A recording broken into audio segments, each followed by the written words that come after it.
Welcome back, gentlemen. What is this, stream number 5, where you get to experience an hour or so of a man falling into craziness, as I've been told. Goodness, it has been day 5 of the cold shower. I just got out, and I have to say, for the first time, it's actually getting easier.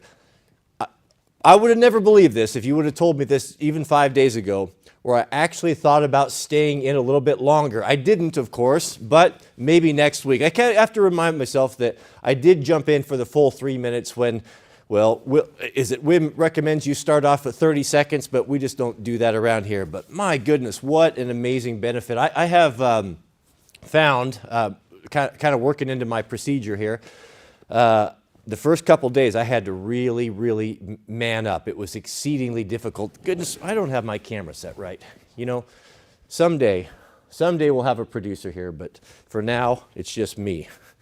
I am bringing some trusted fellows on board that are going to lend us a hand, make things a little bit simpler, but we're learning by doing. But anyway, so what this morning, I have to play these little cheat codes. It takes me about a half hour to start psyching myself up. So I lock myself in the bathroom, I put on my video, and I start building the resolve to get into a cold shower. I don't know what it is, why that is so difficult. You wouldn't think it would be that big a deal, but it is. But to my utter surprise this morning, I jumped right in there, and I did not have the shock. You know, usually I go into, as soon as that cold water hits me, I go into an uncontrollable, like shivers and spasm, and I just try to breathe and calm myself and relax. You want to talk about being in the moment, you will be in the moment, I guarantee it. But this morning, it didn't happen. I was able, the cold water hit me, and I just kind of shook it off, and I thought, oh, it's not really that bad. And I even went so far. To be honest with you, the first 4 days, I was pretty. How's the audio? Give me ones if the audio is good, gentlemen. Let me know how that is. I was pretty. I was trying to stay as warm as possible. And for me, I don't know how you are, but the vulnerable spot, the spot that it's under the arms, you know, that's pretty sensitive right there. And so I jump in there, and I kept those arms tight, man, and I rotating around and trying to run away from it as much as possible. But this morning, I actually got my arms up a little bit, and I can't say that I did full bird bath or anything like that, but I did start. I noticed I noticed it was a lot easier today for some reason, and it was day 5. Not only that, after the 3 minutes went by so quickly, as I said, I considered staying in a little bit. But I thought, no, let's not get carried away. We'll go through it for a week, and if you can add another minute on, if there's any benefit to that, I don't know. But the other interesting thing was, when you get out, you know, the bedroom I wouldn't say it's cold. You know, you keep it like 66 degrees or so where the bedroom is. And normally I'm right to the towel. You know, I gotta get covered up. But I just forced myself to not get in a rush. You know, just take the towel and dry off my face a little bit, and just kind of trying to relax and just to deal with it. And I didn't have the uncontrollable shivers, you know, where you're just freezing to death. You guys all know about that. And I was able to stand there and kind of delay that a little bit. And it seemed like it's really encouraging to see that you can overcome that, even if it just is in your mind or whatever. I don't know. I don't completely understand it. But my goodness, you want to talk about energy and a good way to start the day. That is wonderful. So from there, I dry myself off, takes 5 minutes or so, and then I go down and I do the Wim Hof breathing method. Now, I'm going to keep pushing this because I'm excited about it, and I've always shared what I'm excited about. And if I'm receiving benefits from it, I would imagine that you guys would too. Is anyone trying it? Did you guys take your first shower this morning? Let me know. Put 7s in the comment if you did it and are following along with me. Remember, I'm only on, what is it, day 5? I don't remember, 5 or 6, somewhere around there, but I'm going to continue to do it. But also, something that was very interesting that happened, I'm hoping to see some 7s in there. Maybe I'm just too crazy and everyone else has the good sense not to do this. But I believe that there's something to it. So after the shower, go into the Wim Hof breathing. And it's quite simple. You know, you don't have to buy anything or do anything fancy. No one's trying to sell you stuff. That's what I like about it. is you relax, you lay down, and you take deep breaths for about a minute or so. And then you hold your breath for 30 seconds. And then one more cycle, deep breaths for about a minute or so, just really fluid and kind of thinking and concentrating on your blood, on your heart and such, and just trying to really get in the moment. Hold your breath again now for a minute, and then deep breaths a third time, and then hold your breath for a minute and a half. Something that was really amazing was I was able to hold my breath not this morning, but a couple days ago when I did this. Just went through that process for over 3 minutes, 3 minutes and 15 seconds. And I'll tell you, even at the 3 minute and 15 second point, I wasn't really suffering. I know what it means to suffer when it comes to holding your breath. When I was younger, I got it in my mind that I wanted to try out for Air Force pararescue. I wanted to be a PJ. And up in Portland, there's actually, I don't know if it's still there, but there was a base there. And so I read everything that I could read about it. And then I went up there and just to talk to the guys. I just kind of showed up unannounced because I told them, I wanted to talk to them and see what it was like and if they would recommend doing it. And I met one of the guys there, and he was a good dude, and he kind of told me what the program was about, what was expected of folks. I'm not seeing anyone taking cold showers here. Am I alone? Oh, we have a few. No, we have a few. I'd be very interested to hear how that was, if you have a similar experience to me. But I talked to him, and he was a cool dude. And when I left there, I was super motivated. And you guys know me. If I get my teeth into something, I'm full on. So I got some workout books, and this guy gave me some advice, and I knew what the minimum requirements were to get in. And I thought, well, I'm gonna get after this. So I was working a full-time job at the time. I decided to start swimming. I've always liked swimming. But my swimming wasn't as strong as I knew it needed to be. And then I saw that you had to do a 50-meter underwater swim. Now that's the full length of an Olympic pool. That's a pretty good distance for an underwater swim. Well, the pool that I had access to was about 7 or 8 miles away, and it was half of that. But the other cool thing is that they had a diving well, which was deep. So I had a high dive, and the diving well was probably 24, 25 foot deep or so. So that gave me another really great place to train. So what I did is I decided, okay, I'm going to do this and I'm going to get fit. I'm not going to go into this and be a scrub. I'm going to go after it as hard as I can. So before work, and I started work early. I don't know what time, normal time, like 7 or so. But I was getting up like at 3 or 4, getting on my 10 speed and riding 7 miles hills, Pacific Northwest, to the pool, jumping in that pool, swimming, and training and practicing. And my goal, one thing that I really wanted to do is I wanted to accomplish that 50-meter underwater swim. I was so discouraged the first time I tried it, when I popped up after a few meters, like, oh, it's hopeless, there's no chance. But I kept after it, kept working on my swimming. And when I would be done with my swimming, the folks at the pool were very gracious, and they would let me practice in the diving well, which is deep. 24 feet of water is pretty deep. And so what I would do is I'd throw my flippers in there, and I'd throw my mask. I got similar flippers and masks to what I would be using, so I would be somewhat familiar with it. And I trained myself to go down there and to waterproof myself, right? So I would throw the stuff in there, and I taught myself to go down. And I read a bunch of the Navy SEAL books. They kind of do some similar things. And I learned how to put the mask on, with my eyes closed, find the mask, search around, find the mask, put my mask on, clear it. You can clear a mask with your nose, even though it has water in it.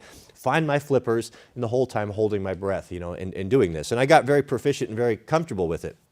But I remember the first time I accomplished that 50-meter underwater swim by myself, and the pain that was involved in that, and this was before I didn't understand, these breathing techniques and how you can, you can super oxygenate yourself to be able to hold your breath longer.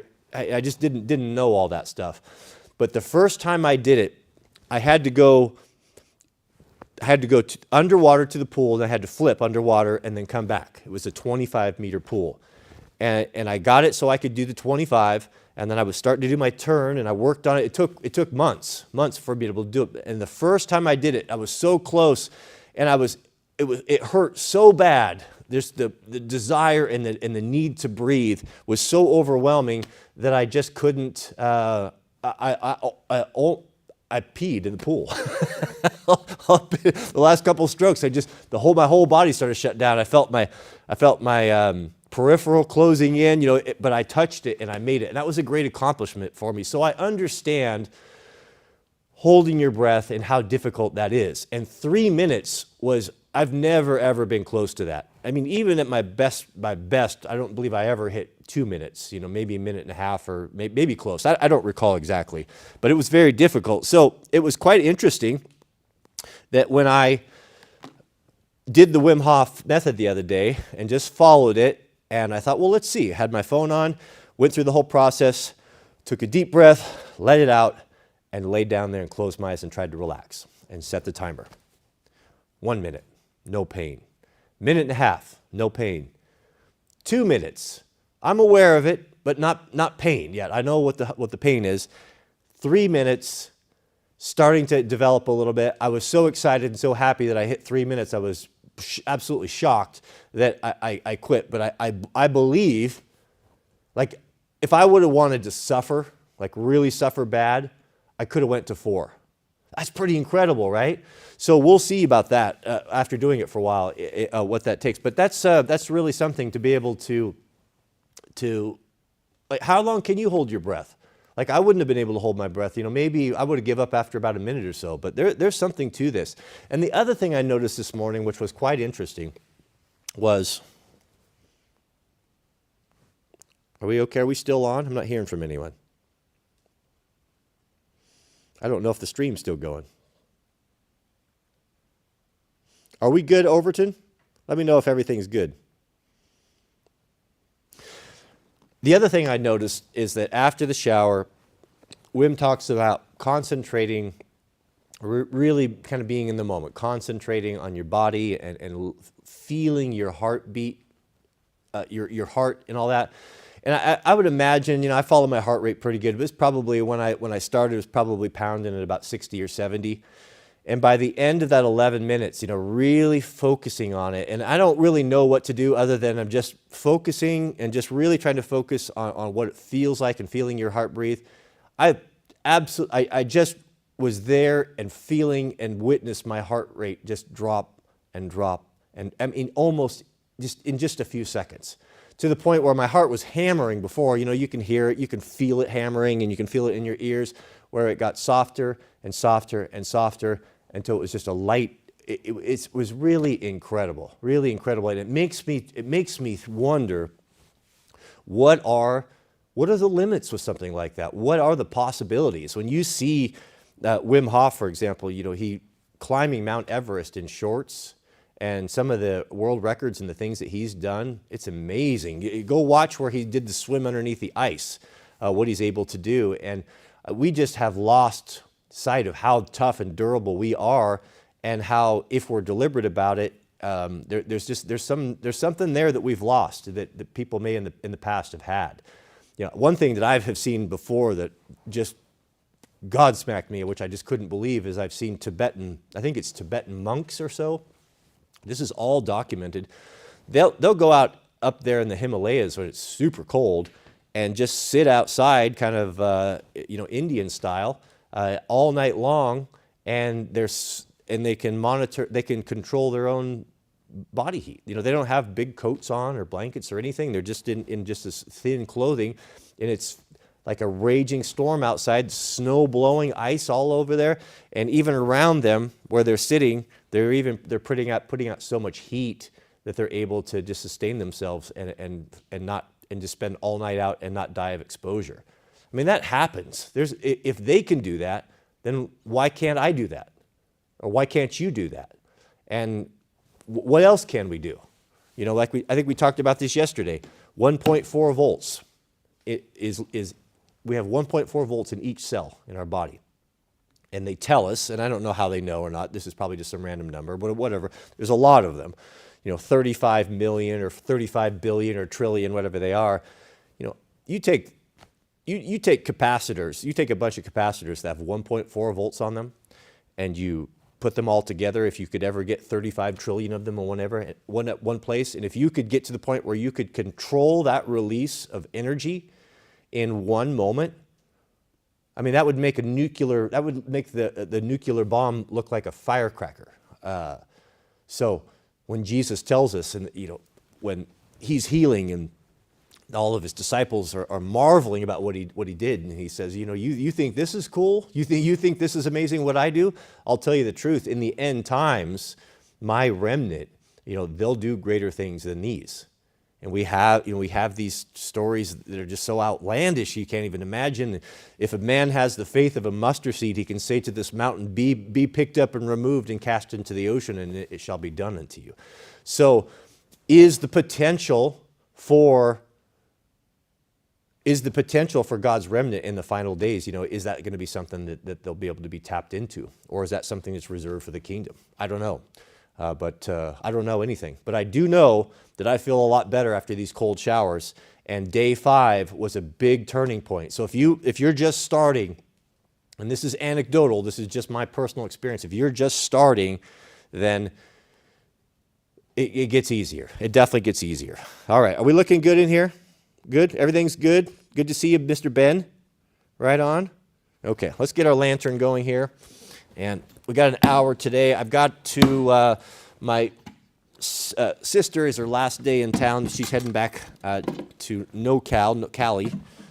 And it's my last time to see her. So Sweet Loaf and I are going to go down there and take her out to supper and spend some time with her. So I don't have a whole lot of time today. So we're going to do as much as we can. Oh, goodness. We have a super chat from Brian M. Shout out to you, Brian. Thank you for kicking it off. Thank you for your generosity. Come on, I need your support here. The muzzle not the ox when he's treading the grain. The time I spend on these live streams takes away from my normal content. I'm not able to do both. So if you like these, support me. Show your support because I'm working over here for you. But Mr. Brian M. writes, I have been wondering about resetting myself lately. I wonder if the cold is in the works to jumpstart. You got to do it, brother. You got to do it. And I'm telling you, man, I do not like the cold. I'm telling you, you're not going to find anyone that's more cold averse with cold water than me. I despise it. And if I can do it, you can do it. You absolutely must do it. If you want to jumpstart and you want to get things going, do it. Absolutely do it. Now, I put the live streams, I got the live streams, the third one might be up here any minute now, over on the Wranglerstar 2 channel, and I believe I put those links over there. They should be in the subject heading. Do what I do. So go and watch Wim Hof's video. It's just a short documentary. It's very, very well done. It gives you kind of how he got started and about something so terrible that happened to him, and how God moved upon him to do this, and how it started this whole thing. And then the other 2 videos are a tutorial of him where he talks you through it. Play it, do it. Don't you guys are professional homeowners. You don't need to start with I can't give medical advice. You do what you're going to do. But I can tell you, it's pretty awesome. But I'd recommend it, absolutely. We have a super chat from Mr. Andrew Rouse. Rouse. Shout out to you, Andrew. It's good to see you back again. Thank you for your generosity.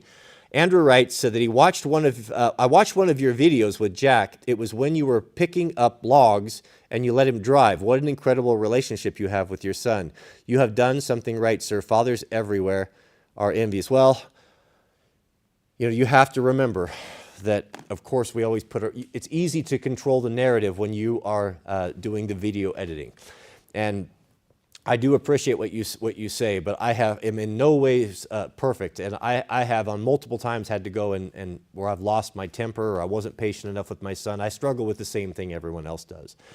But one thing that I will take credit for is that when I'm in the wrong about something, I will own it, and I will own it immediately. I'll have no peace. If I was too harsh on Jack when he was a kid, or even now, I don't need anyone to tell me. I knew I crossed the line when I did it. But sometimes, teenagers can be frustrating, and when they're defying you, you can. It's hard to keep your composure. And I've lost my cool with them a time or two. But I don't worry about it because I immediately take care of it. I'll go up there and I own it. I apologize. I hug him, and I make sure that one rule that we have in our home. It's one of the best things we've ever done is we've all resolved to never go to bed angry with one another. Even if you you're at loggerheads with something and you can't come to an agreement, you gotta sort that out. You gotta sort that out. If it's your wife or your son, you gotta go and you gotta deal with that. And nobody sleeps and nobody's going to bed until that's dealt with and everyone is back on the same page. And that's a good policy to have. A very good policy. But thank you, Andrew. I sure do appreciate that. We have a message from a member, Derek Kimsey. Shout out to you, Derek, right? So thanks for the live stream. Got to listen while working in the shop. Yeah, I like the live stream, so that's what I do. When I'm working in the evenings at the shop, I do the same thing. I pull up the live streams, and I enjoy it. It's something. I don't tend to watch live streams, even though it's the same content that I like from the same creators. If it's not happening, there's something about knowing that what we're doing right now and how we're interacting back and forth is in real time, and we're both here, which is kind of cool. It's just super fresh.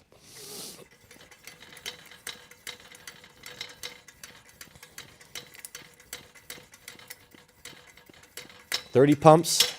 Oh, I didn't check the gas. We better check to see if we have gas. The day can't start unless I spill some fuel all over my chopping block here. I should probably keep a fire extinguisher nearby. I know how I am.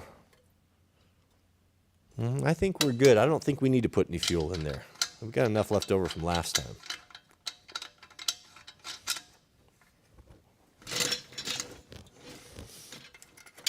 I'm getting ready to head out for a big snow bike adventure. Going to be riding over in Hell's Canyon, one of my favorite places. That's big country out there. That's where I grew up elk hunting. Hell's Canyon is in the northeast corner of Oregon, Washington, and Idaho, and it's deeper than the Grand Canyon, and I've been down to the bottom of it. I've packed elk packs out of that canyon more times than I like to remember. But the snow biking over there is good. It's the near perfect topography. It's a lot of open, rolly fingers that roll down into the canyon with pockets of timber. It's a beautiful place to ride. I was thinking this morning, I've got it's really an interesting challenge. You have to think, this is a dangerous sport. Even though you have, or potentially dangerous sport, calamity could happen very quickly. You could fall into a creek, you can break down, you can easily get lost, especially if a storm comes in. So I have put a lot of effort into, and always think the situation through. If I get separated from my group, if no one can find me, and I got to spend the night out there, and it's 10 below, what am I going to want? What's the guy going to want on hand for that?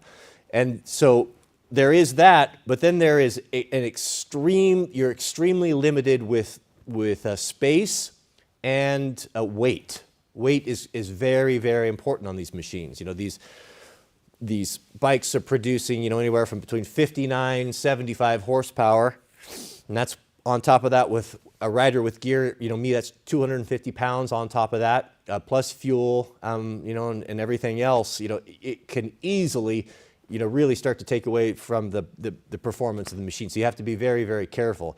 And it's a very physical sport, so you're up and down all the time, and the option of having too much on your back is not there either, because you have to carry all that emergency equipment. You've got the avalanche packs and the shovel and the probes and all that stuff. So it's been really kind of a fun challenge to put those emergency kits together. So I was just packing everything up. I'm going to probably start loading the trailer up tomorrow, but I thought it might be interesting for you guys to see what I put together for that.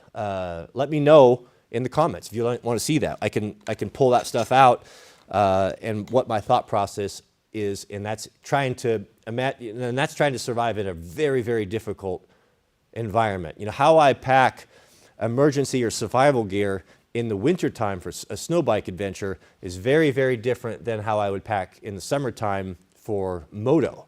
You know, which we go same places, but it's not going to get that cold. You know, it might get down to 60 degrees or so. You know, you can lay down underneath of a tree and start a fire, and you know you're going to be fine. You can go without food for a few days, so that's not really a problem. But yeah, let me know on that. I could share that with you. Anthony V is asking, can you live stream the Hell's Canyon ride? I don't know. I could. I have got, you know, have you guys had trouble with GoPro cameras? I had the idea, and what I wanted to do is when I've been out on some of these beautiful locations that are just incredible, a once in a lifetime type of thing. Most people never even get to experience this. The other day, just to give you an example, my neighbor that I snow bike with, he got into it right after me. I talked him into doing it, you know, and so he bought a pair, bought one for him and for his son. And so we enjoy going together very much. We're similar in age. You know, we're old enough now where we don't take stupid risks. And he might be even just a little bit more conservative than I am, which is actually good. And he's also super squared away. I don't have to worry about him. You know, he comes over, and if he takes notes, and you know, we have a lot of similar things, and I know that if I went into his pack, I would have what I needed, and vice versa. You know, he's just squared away that way. I wouldn't go out with anyone who wasn't that way. There's people that ask me to go. There's people that I've taken, and what I'm saying, where we're going is far, far out, and no one's going to come out there to save you, and especially if it's storming. But we had such a cool experience that we're, you know, you get to the point where after the third or fourth ride of the year, you start to get things sorted out. And there was a massive storm coming in, just furious wind and snow coming down. I mean, just gale force wind. And he called me and was like, hey, you want to see how far we can get up the mountain?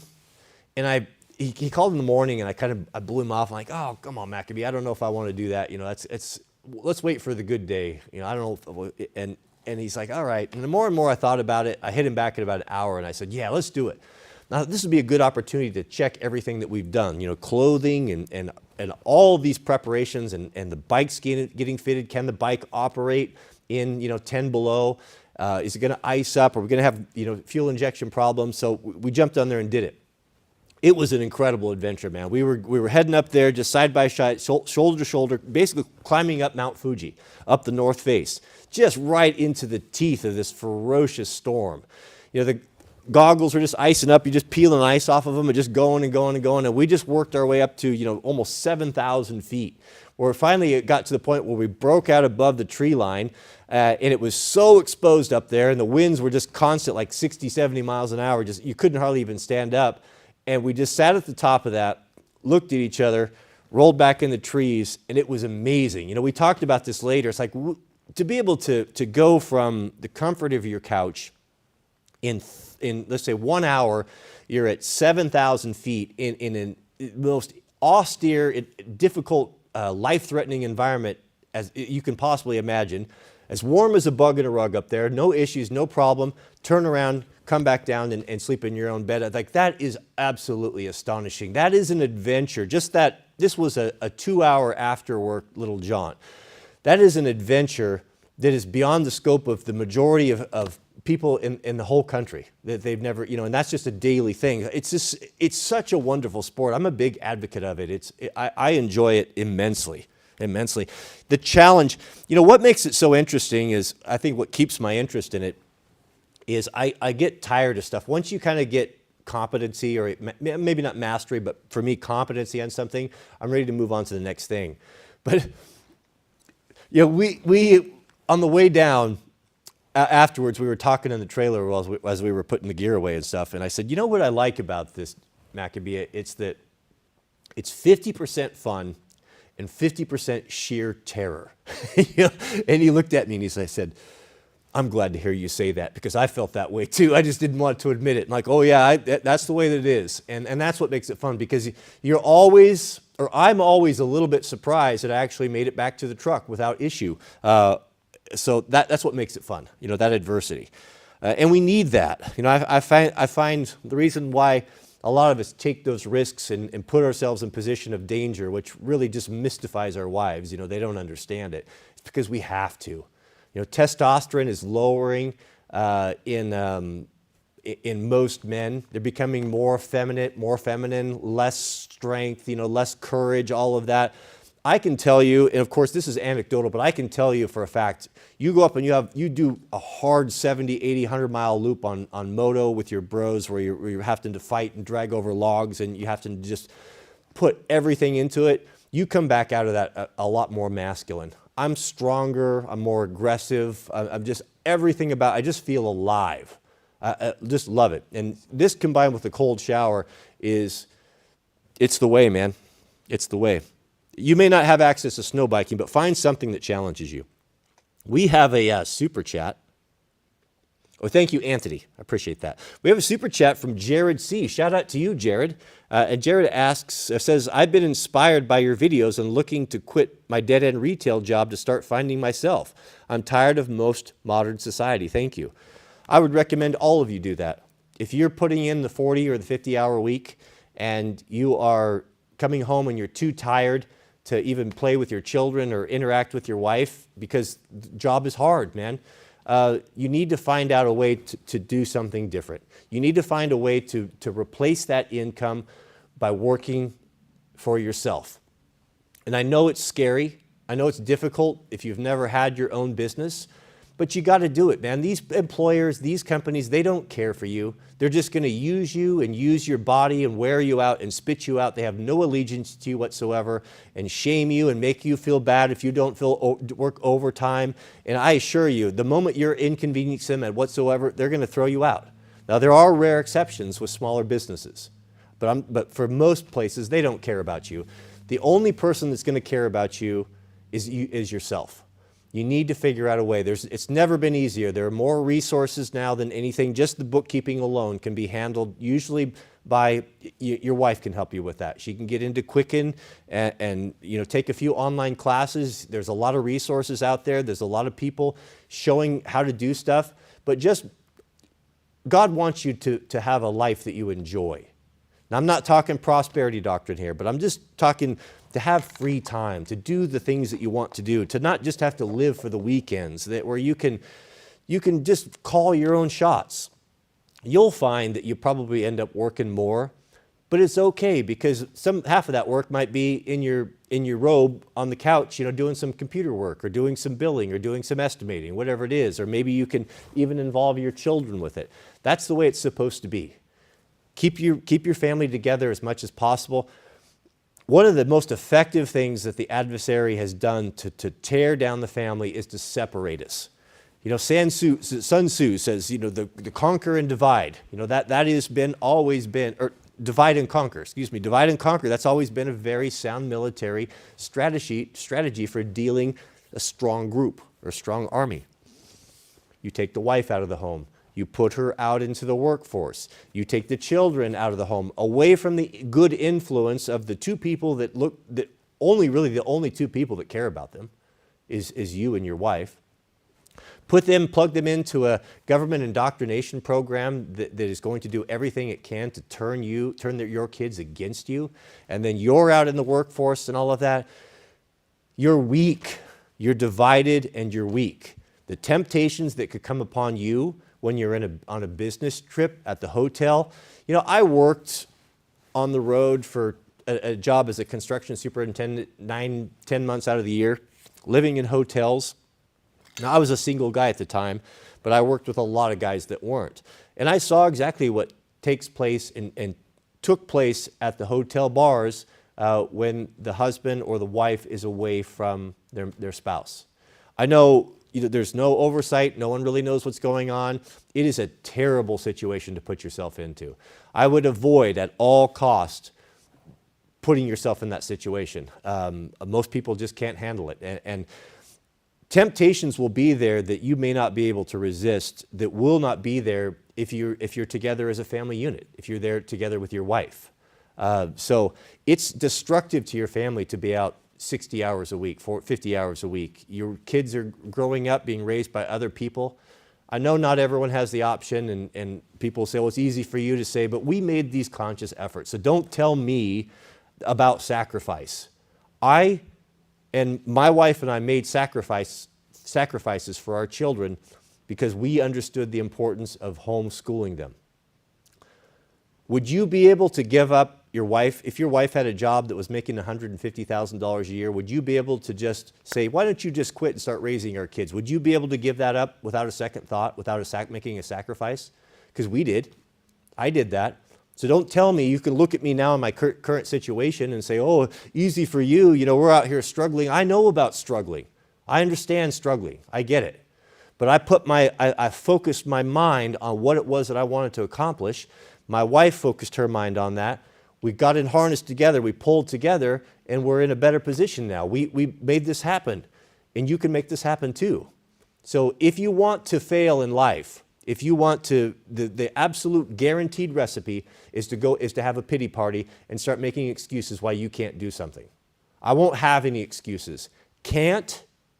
The word can't is not even in our vocabulary. From the time our children, when they were tiny, if ever that word was uttered out of their mouth, both of us stopped it immediately. I stopped them and said, can't is not even in our vocabulary. We don't even say that.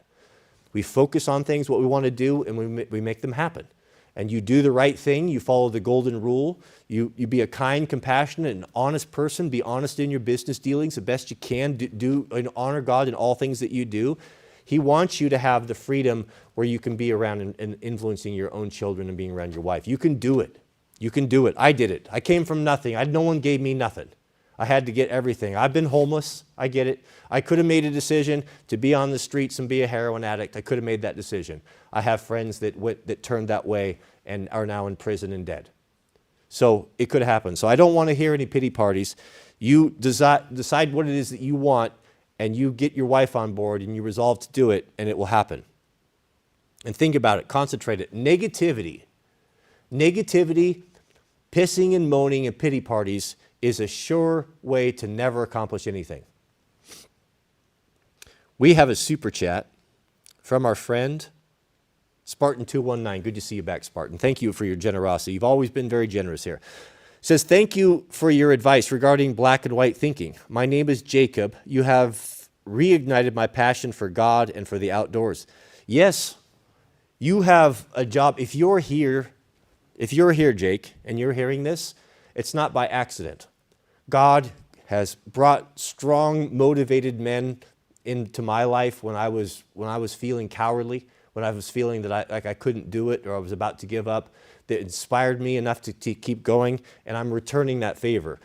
Iron sharpens iron was the term that we used to use early in the channel, as one man sharpens another. That's in the Old Testament. That tells us that we need each other. The enemy's got us all isolated. It used to be that, like when I grew up, men did things together. I grew up in a very closed, we'll call it a Christian, we'll call it what it was. It was a closed Christian cult, which I have spoken, and I've shared some of the negative things about it. But let me be clear that the other half of it was positive, very, very positive. I was around masculine men all the time. When you turned 14, how the church worked is that most people were really into hunting, and everyone was blue collar. No one these were not educated people. These were just salt of the earth people, lower middle class. That's the way I grew up. Deer hunting was for the families, because that was earlier in the year. The families would go, and the kids and men and all that, and we would have camps that were over 100 people, big camps. And there were multiples all over the place.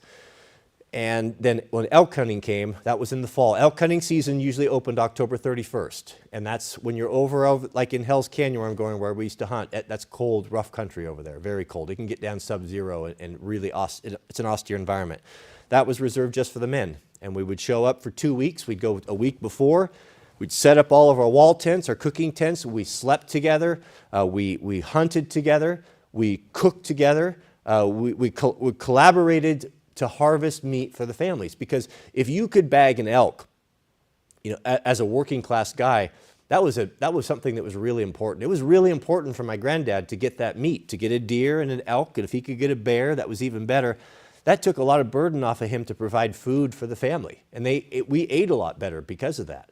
And we did everything. You know, we'd butcher them there and bring them home. Granddad and I would come back afterwards and he'd lay out a piece of plywood on the table in the garage, and we'd put the butcher paper on it, and we'd cut all our own meat, clean all the fur off, and and what a wonderful experience, and growing up next to him and cutting that meat and wrapping it and showing me how to do different steaks and such, and telling the stories from old hunting. But my goodness, what an incredible experience it was. One thing that I didn't realize it at the time, but I noticed, and I've heard other people have experienced things like this, that after the 2 weeks of living in that remote hunting camp where you're completely isolated and everyone working for a common goal, after the 2 weeks, you'd find yourself Monday morning, after driving home for 8-10 hours, plugged right back into school. Now, this had been like I was been 14, 15, 16, so, maybe 8th, 9th, 10th grade.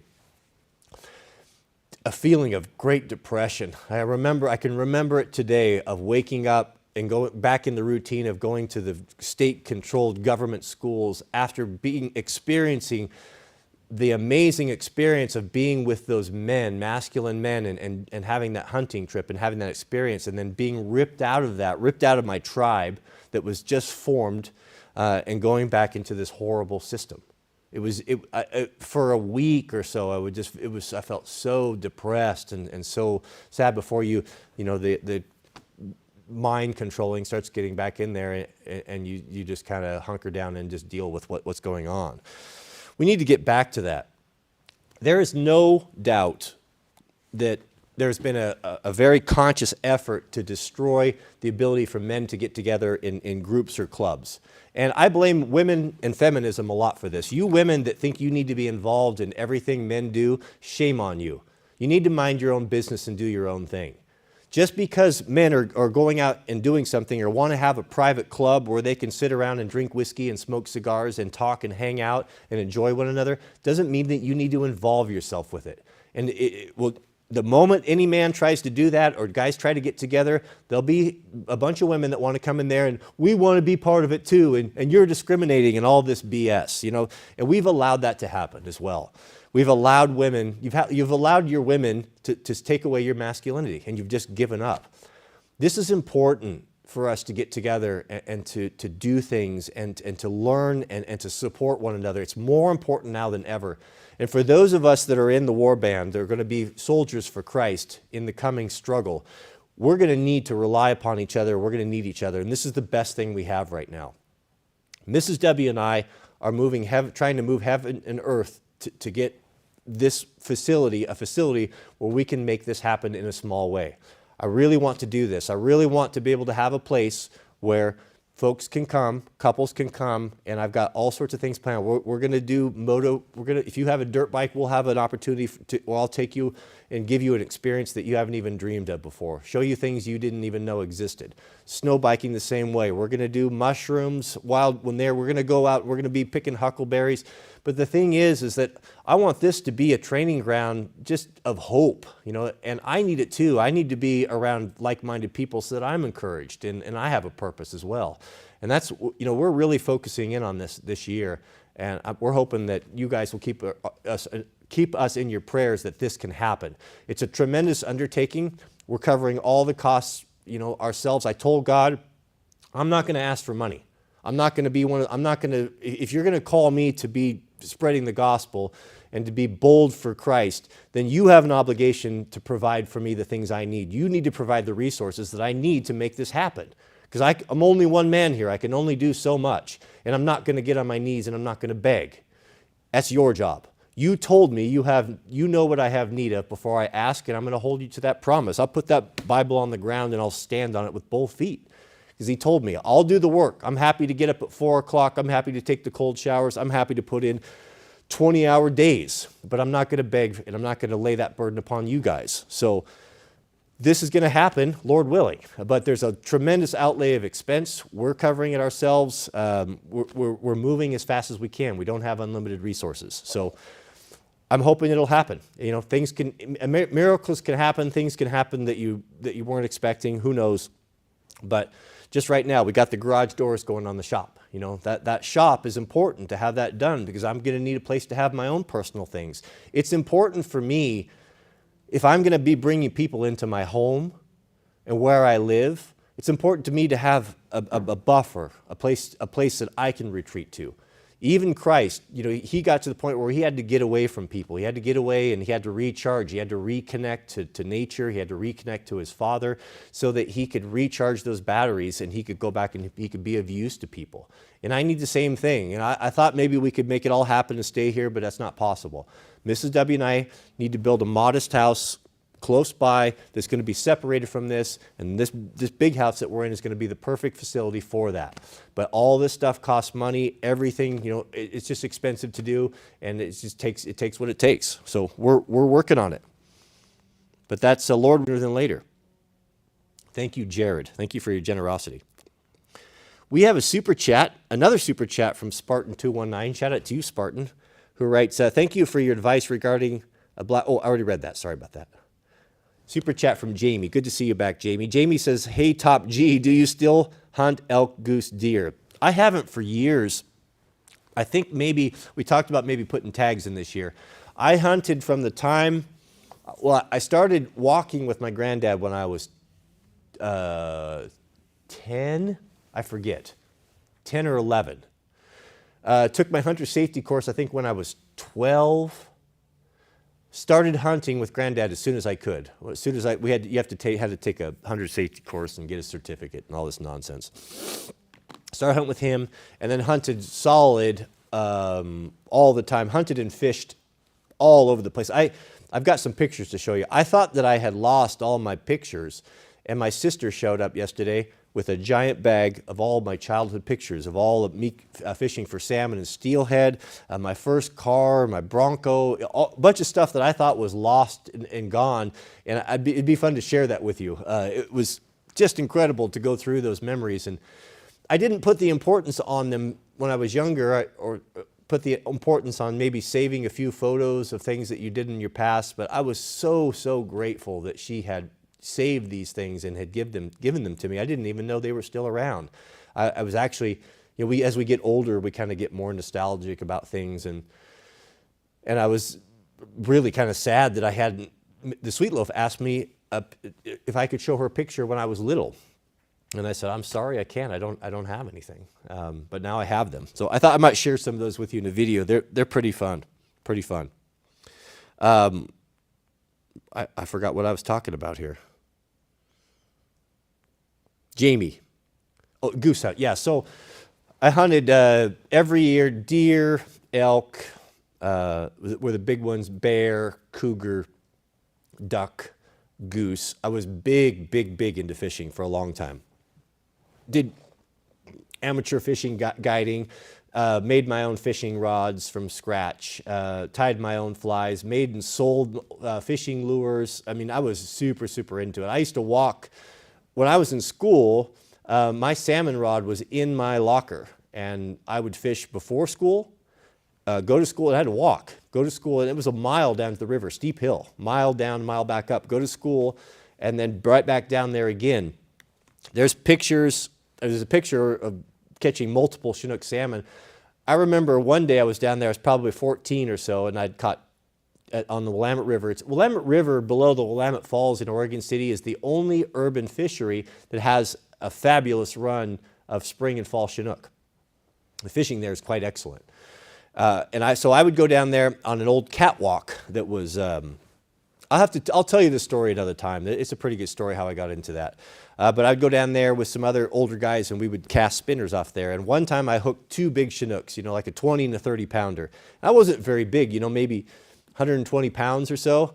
And I remember carrying those at 30, 40, 50, whatever, 40 pounds of fish with all my gear and gunny sack and all that up that hill, and my finger through the gills. And they're pretty sharp, their gills. They have like the teeth on them, and my hands hurting, and walking up there, my arms feel like they're going to fall off of those two fish. And I remember my dad drove by on his way home from work in the truck just as I got started up the hill, and he didn't see me. I was so disappointed.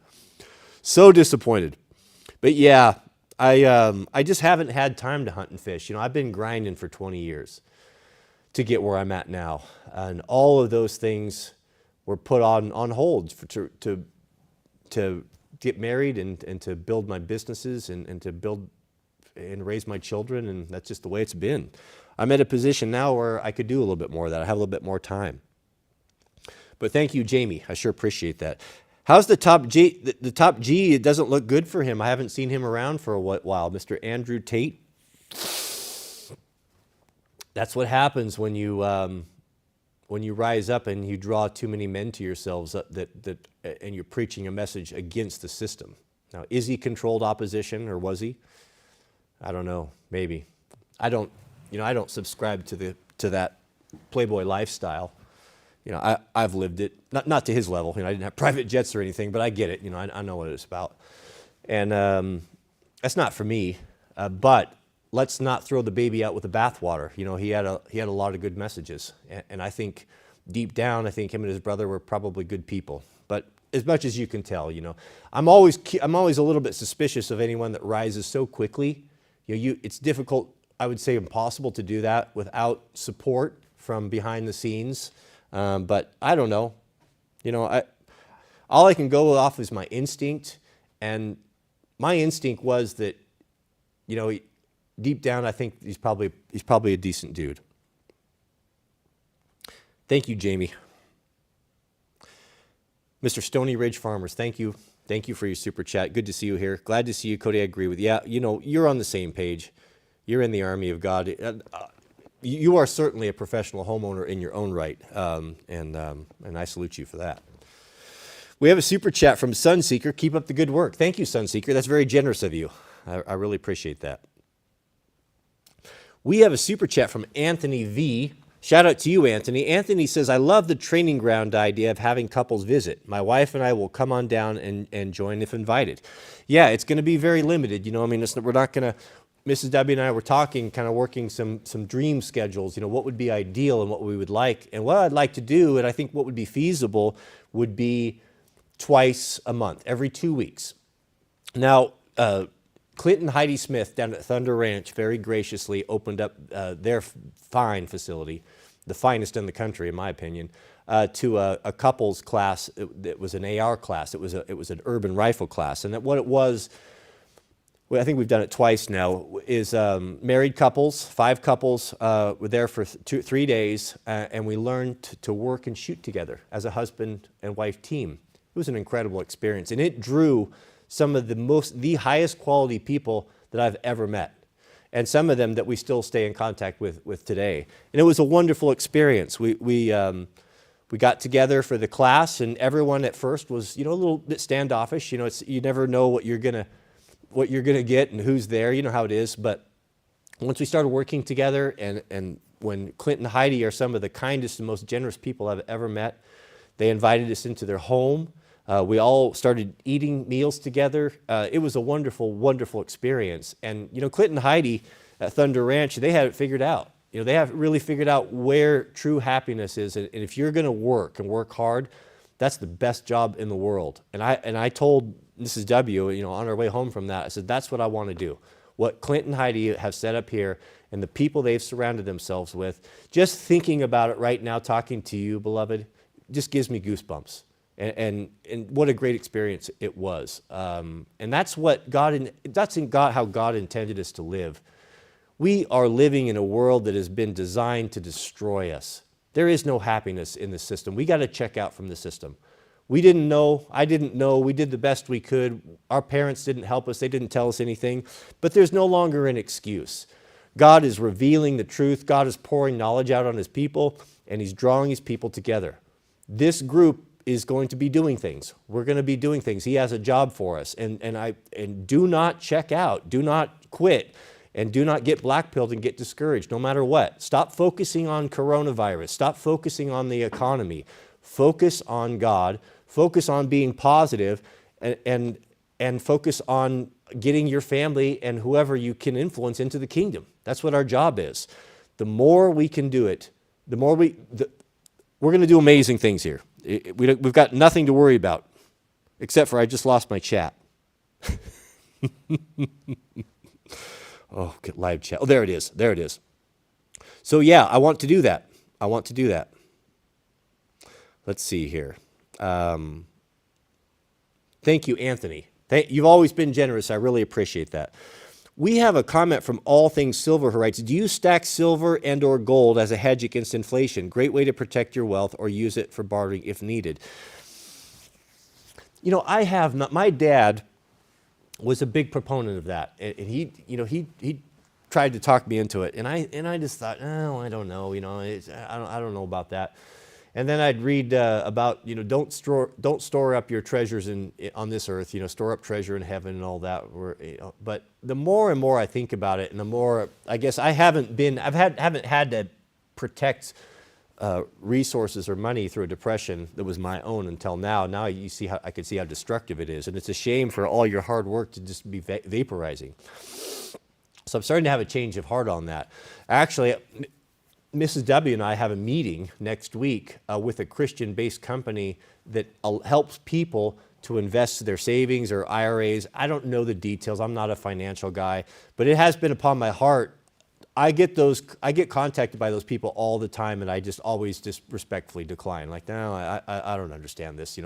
If you don't understand something, you're in a position where someone's going to take advantage of you, right? I'm not a sophisticated person. I don't understand these things, and people smarter than I are out there are doing it. But it just kept coming up, and I blew them off, and they just kept inquiring, and I thought, well, Mrs. W asked me about it like the fourth time, and I said, well, let's hear what they have to say. I wouldn't feel bad at all about being diversified a little bit, taking some of the cash that we have in savings and putting it in something that's a little bit different. I actually would feel kind of good about that. So have I? I have not. Will I? Maybe, but I want to talk to these folks and I want to really find out what it is, why I should do this and who they are. Mrs. W has a very special talent from her former life that gives her the ability to really find a lot about investigate people very deeply. Let me say that. And so she's doing her due diligence on the company. So if it's someone maybe if it's good and I like it, we'll partner with it and I'll share that with you. So it will be an ability for us to make income. I don't know if it would be an affiliate, something like that. But I will tell you guys, if I do something like that, I will tell you exactly what it is, what we're getting from it, and why we're doing it. That I'll be above the board on that. I am not committing to it. I think it's highly unlikely. I'd give it a 25% chance of success, but we'll see. At least I'll hear them out and see what they have to say. But even for myself, even if I don't partner with them, I still will consider doing that. It's been on my mind a lot, to be honest with you. But I'm not very sophisticated. I don't understand it all. We have a super chat from Shane Casimiro. Shout out to you, Shane. Thank you for your generosity. Thank you for supporting us. He says, I just bought a guide boat. Come down and get back into steelhead fishing. Well, what river do you fish on? I used to have, I had jet boats. I had 18-foot sleds with Mercs with pumps on them. Ran the rivers, I fished the Willamette a lot. I fished the Clackamas River in Oregon a lot. I fished the Deschutes a lot, fly fishing, steelhead fishing. I fished the Metolius a lot, learned to fly fish on the Metolius, beautiful, beautiful river. Granddad and I used to fish the high lakes, Diamond Lake. Fishing was a big, big part of my life for a long time. I was very, very into it. We have a super chat from Troy Franzek. Shout out to you and double alternator member. We sure appreciate that. Thank you for being here. Thank you for your generosity. Best channel on the internet. Webs keep up the good, amazing work. God bless you, brother. And God bless you too, Troy. And thank you. Pray for us. Please pray for us. I can tell you, those of you who are close to God and are walking with God will know about the 3 o'clock, the trouble at 3 a.m. Put sevens in the comments if you know what I'm talking about being really disturbed at about the 3 a.m. time. What happens is that I believe the adversary attaches some sort of a demonic spirit or demon, whatever you want to call it, to us at birth, to harass and to harass us, that we have to deal with. But God also has the Holy Spirit. It is the yin and the yang. It is the good and evil that we have to deal with and contend with. And when we start reaching that age of consent, and even, like at 2 or 3, when the nightmares start to come, that's when we're made aware that there is a darkness. People used to see scary things and, your kids wake up with it. But the powers, the adversary, the powers that are against the children of God, harass them at the 3 a.m. hour. That's when the veil is lowest. That's when we're at our weakest spot. We're vulnerable at those points. And oftentimes that will come with night terrors or visitations or just an uneasiness or just something dark and something evil. And so many times I can it's almost nightly for me now. That 3 a.m. comes up, I'm up and I have to go and I have to get into prayer. I have to get down on my knees. Sometimes I go in the closet, sometimes on the side of my bed, and I have to pray for protection. And I have to pray. You have to cast these things out. You have to deal with them. It's just the way that it is. I don't know what point I was trying to get through there, but you're gonna face these things. If you haven't faced these things and you claim to be a Christian and you're not dealing with these struggles, if you're not dealing with the demonic that's constantly harassing you and your children and your family, then you're not doing much at all because you're already in his camp. Why is he going to disturb you if you're going along and he already owns you? He's already has you wrapped up. He's not going to mess with that. Only when we push against him do we feel the push back. And the harder we push and the more people we're able to reach, the more attention you're going to draw upon himself and his confederates. So everything is going to be, the bigger that this movement gets, the more people we're reaching here, the more arrows my family has to take. And we'll take them because we've armored ourselves with the armor of God. But just understand that, and that the prayer and the support from you guys is important. It's important. We'll do the work, but we need you guys to do the work as well. You need to keep us in your prayers. Pray for us nightly. Pray for my family of protection. There are entities out there that would do harm to us. We have to deal with these things. But thank you for your support. Thank you, Troy. We have another super chat from Mr. Noel Hastings. Shout out to you, Noel, who says, what are your thoughts about currency, barter items, should the economy collapse? Gold, ammo, and salt. I think it would be wonderful, wouldn't it? It's a little bit difficult and not entirely practical and hard to get value on things, but that's the way it's going to be. And we considered that a lot, Noel, when we chose this area. And one of the things that made me really uneasy about the previous location was our isolation. I was so arrogant to think that I'll defend this island right here. I'm a one-man army and I'll provide everything that I need. Well, that was foolishness. You have to have community. You have to have help, not only to help you spiritually when you're down or you're depressed, or it could be physically. You could get down and not be able to work, or someone needs to help take care of yourself, or pull security. You got to sleep sometime. But if you have a community that is independent, and that's what we were looking for, that's very important. We live in an area that the whole valley is organic. Lots and lots of farmers, tons and tons of cows, more cows than you could eat in 100 years. These things are going to be important. We have cheese makers here. We have a new butcher that just showed up. We have people that are moving here that understand that. I believe God is bringing folks together so that in a situation like that, we're not going to be really on the back foot so bad. Unlimited water supply. It's very interesting. This entire valley used to produce its own power hydroelectrically. All of the dairies and everything, all self-contained, had all the power that they needed because of the mountain streams that come down and the geography and the way that it works. Well, interesting thing, the moment you take something from the government, they take something from you, right? You know how it works. They're not going to give you anything without taking something better. They're just the opposite of God.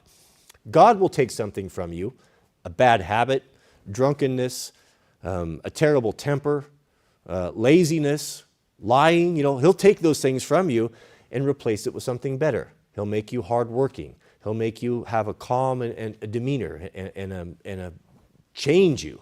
You know, the greatest power of the gospel is change lives. That's the greatest testimony. Not Bible quotes, not Bible thumping. It is seeing a man that was one way and now he's not. You can't account for that. It doesn't happen. Rarely does it happen. Rarely can a man change his circumstances without the help of God. So there was, I don't know all the details. I'm kind of filling in how I could possibly see it happening, but there was the head gates or something got damaged, or they were trying to get some funding for the irrigation, and the government, oh, we'll go ahead and pay for this, but you're no longer going to be able to produce your own electricity. And that decision was made. And I don't know, maybe that was the right decision. I wasn't here. It's got nothing to do with me. I'm just kind of the information I can gather from some of the old timers of the way it used to be. How hard would it be for that to get up and running again, especially with the skill set in this valley? Loggers, mechanics, you know, the most capable men in the world come from these trades. Contractors, constructions, that's the people that make things happen. And there's no doubt that if and when a threat, a common threat comes to our families in this valley, that the men will get together and we will not be in near as bad a position as a lot of folks. If you are dependent upon everything that you eat and drink and what heats your house on someone else, that switch could be turned off, I would move heaven and earth to get myself out of that situation. It's not a good situation to be in. We have, but Shane, email me. If you're in the area, Cody@Wranglerstar.com. If you want to do some fishing, I might be able to figure that out. But if you're in the area. We have, but thank you, Noel, as well. Appreciate that. We have a super chat from CMA who writes, me and my friends are shop teachers and from New Jersey, and we think you're swell. Thanks for shining your bright light. I appreciate that. And shout out to the shop teachers, man. I'll tell you, I did not thrive in public school, as you can imagine. But one thing that did change my life for the better, in addition to what my granddad and dad taught me, were my shop teachers. I was of a generation where we had awesome shops. They were filled with surplus machinery, lathes and grinders that were all surplus from World War II. You know, the high water mark of, you know, milling machines and all of that. We even had a foundry, an aluminum foundry in our shop, and I can't even believe it to this day that our shop teacher turned us loose, 14, 15, 16-year-old boys, in a molten aluminum foundry with very little oversight. It was incredible. We used to make her shifter handles and cast them in sand. But what I learned from there, and again, it was just at least the basics, you know, how to turn on and how to run a lathe, you know, how to knurl a piece of metal, how to make a table leg. That and the shop classes were really good, how to work on cars, coupled with what I taught my granddad, or what my granddad taught me in welding and such, was invaluable. And right after I graduated is when, you know, a few years later is when they started phasing all that out, and those were all just gone. And by design, they were done to destroy young men. So that they couldn't have strong skill sets. So they were just forced to go take some menial job or just be very one-dimensional and only know how to do one thing. If you could only do one thing, you don't have very many options and you can be controlled. Good luck controlling me. Take my YouTube channel. I'll go and dig ditches with my excavator. I'll go drive a truck. I'll go and fold hoodies at Abercrombie and Fitch, right? I'll go to pick up my past life of interpretive dance. You know, I've got a lot of skill sets and things that I can do. It doesn't make me easy to control. Take something away from me, I'll go do something else. Take that away from me, I'll go do something else. Whereas if you're one-dimensional, if you only know one thing and you're a soft, squishy, weak man, it's hard to be objective. It will be hard to resist when that is used against you. Either do this or else. When you know I don't have any other options, you know, you just don't have very many options. It puts you in a very, very weak position. And that's what you don't want. We don't want that. We don't want that. We want people to understand that they're not going to be able to control us, to be ungovernable. Thank you, CMA. That was very generous of you. I really appreciate that. Goodness, we have a super chat from Chance. Shout out to you, Chance. Chance writes, Mr. Wranglerstar, I'm a 23-year-old kid who has been watching you since I was 17.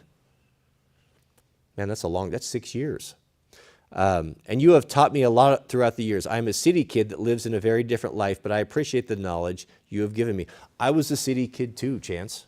At 23, I didn't know that. I mean, fortunately, I had my granddad who grew up working in a shop and all that, but I didn't graduate. I didn't kind of gravitate out to the rural lifestyle. No, I was in the city. I was in my computer in the coffee shop. When Mrs. W and I met, I was an urban person. Soft hands, no calluses. I guess I had my Jeep parts business, but I wasn't all that hard, to be honest with you. But I envy you.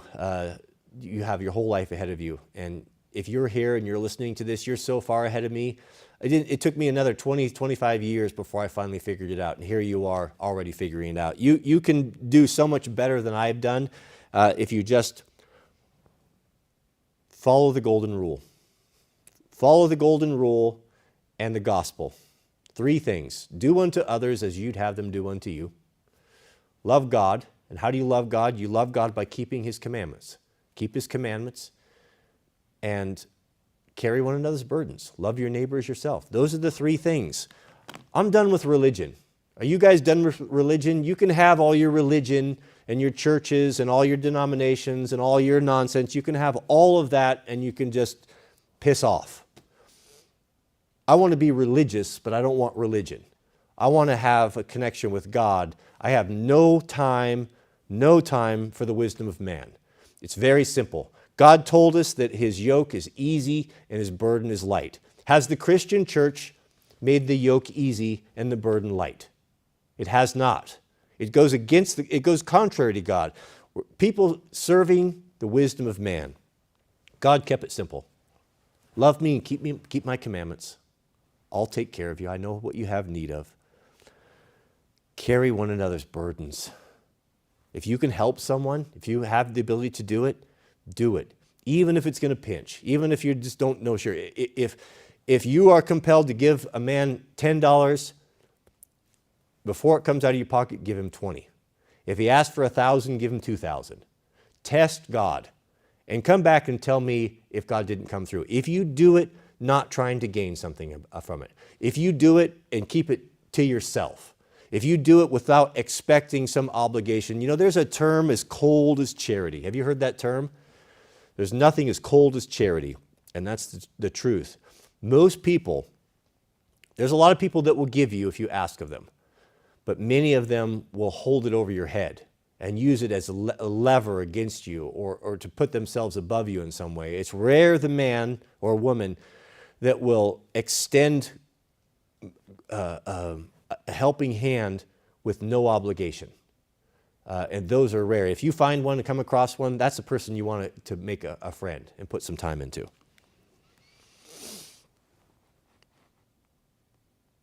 Thank you, Chance. I sure appreciate that. That was very generous of you. Mr. Christopher S. Wilson, and double alternator member, shout out to you, says, I've noticed when you stay up late after 2 a.m. working late that I get overwhelmed with depression.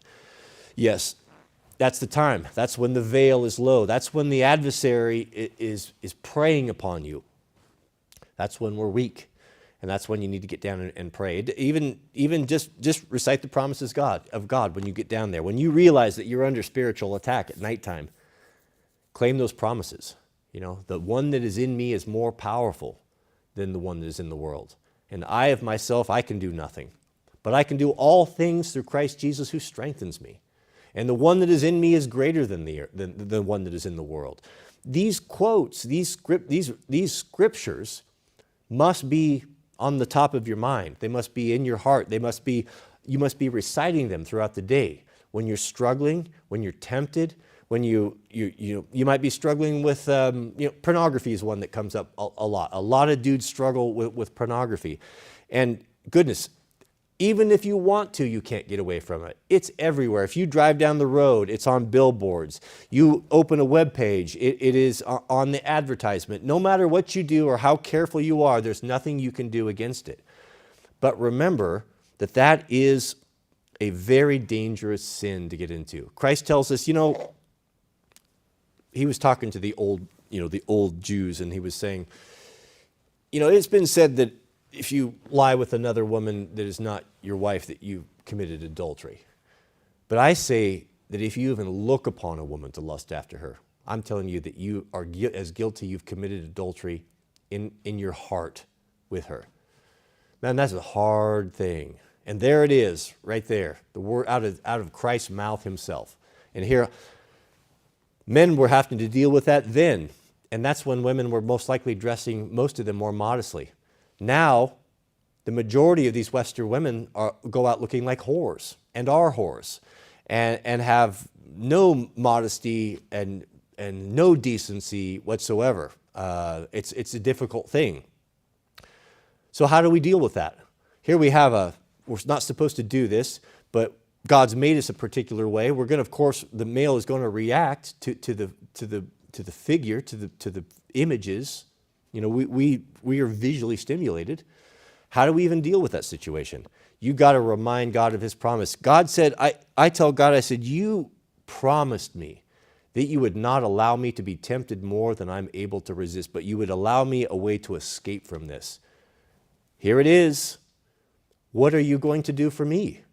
I'm trying to do it. I'm trying to remain pure. I'm trying to the only woman that I focus on and that I look on that way is the wife that you have given me. And here it is all over the place. God will help you. I struggled with that when I was younger. It's terrible. Terrible, very difficult to overcome. I can tell you now that I have mastery over it, but it is I have to be very, very vigilant.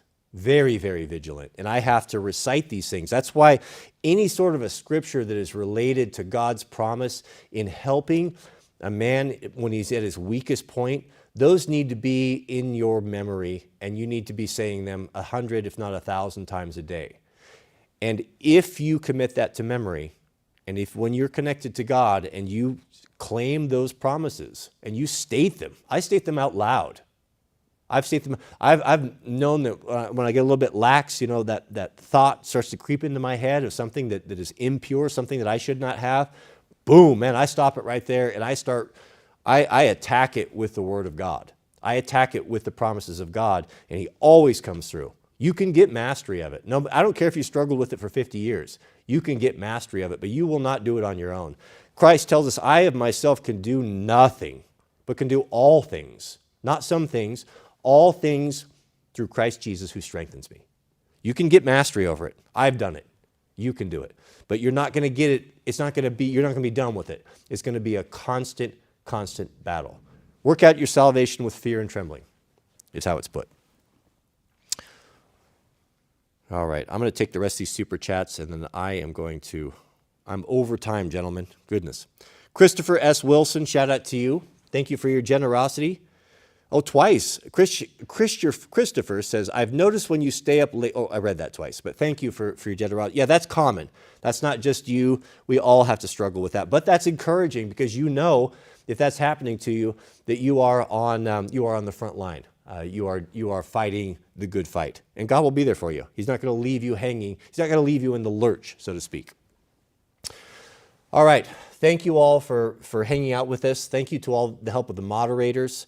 Newey, Noel, and Overton. I'll get with you guys. We'll get you put on a group text so that the three of you can connect and we can connect and start making some plans of what we want to do to this. And of course, our good moderators, if and when the Lord sees fit that we will have this facility and have an ability for us to get together, it kind of emulate with what Thunder Ranch is doing, you guys we're going to have the first pick for sure if you want to come. All right. Keep us in your prayers, gentlemen. Do not be discouraged. Fight the good fight. We are on the winning side. Cover yourself with the armor of God. get in the Word, pray for your family, start praying with your wife, pray with your children, put them to bed, and it's amazing what we're going to be able to accomplish. We have a lot of work to do. The harvest is ripe and the workers are few. Thanks for watching. May God bless you and your families, and we'll see you over on the next one.